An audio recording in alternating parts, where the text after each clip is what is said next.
America Israel ने Iran के bank पर अटैक किया तो ईरान ने गल्फ में अमेरिकी बैंक को निशाना बनाया। अमेरिका और इजराइल ने ईरान के इंफ्रास्ट्रक्चर को टारगेट किया तो ईरान ने इजराइल से लेकर गल्फ तक उसके इंफ्रास्ट्रक्चर पर हमले शुरू कर दिए।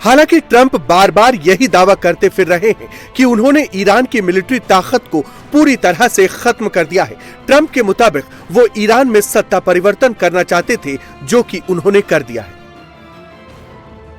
We've had regime change. You look already because the one regime was decimated, destroyed. They're all dead. The next regime is mostly dead. And the third regime, we're dealing with different people than anybody's dealt with before. It's a whole different group of people. So I would consider that regime change. And we think he may be, nobody's heard about him. I mean, he may be alive, but he's obviously very seriously in trouble. He's seriously wounded. लेकिन Trump के दावों के उलट ना तो Iran में शासन बदला है और ना ही उसकी मिसाइल हमला करने की कैपेसिटी कम हुई है।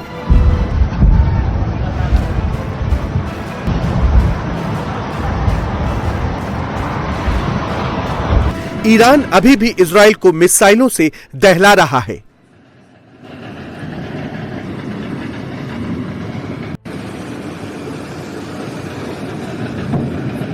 तेल अवीव में लगातार सायरन की आवाज गूंज रही है।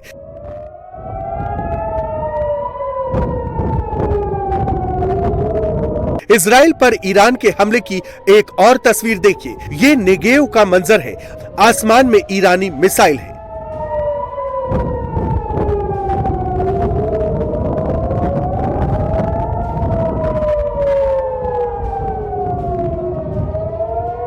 ईरान ने नेगेव में इजराइल की परमाणु साइट डिमोना पर एक बार फिर से हमला किया है। ये हमला ईरान के बुशर में परमाणु प्लांट पर हुए हमले का बदला है।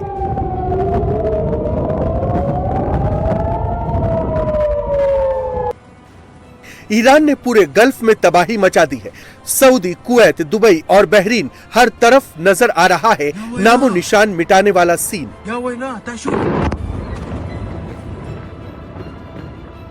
ये दुबई के शारजाह की तस्वीरें हैं। ईरान ने शारजाह में जबरदस्त अटैक किया है।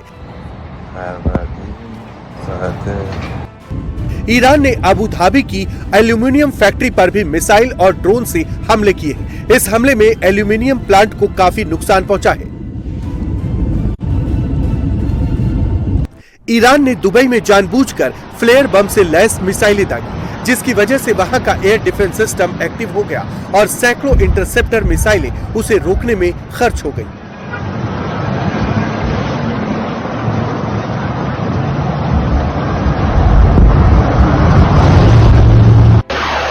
ईरान की मिसाइल और ड्रोन सऊदी अरब पर भी कहर बरपा रहे।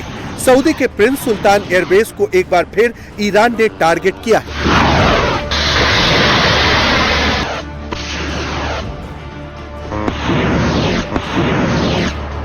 अब इन तस्वीरों को देखिए। ये इराक के बगदाद में अमेरिकी बेस का मंजर है। बगदाद में विक्टोरिया बेस पर ईरान और उसके प्रॉक्सी संगठन लगातार हमले कर रहे हैं।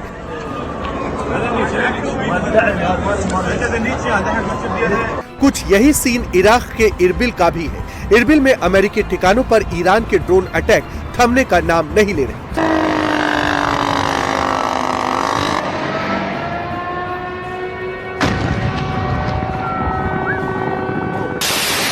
जॉर्डन में भी ईरान ने हमला किया है। जॉर्डन के अल अजराख बेस पर एक के बाद एक कई ड्रोन अटैक किए गए।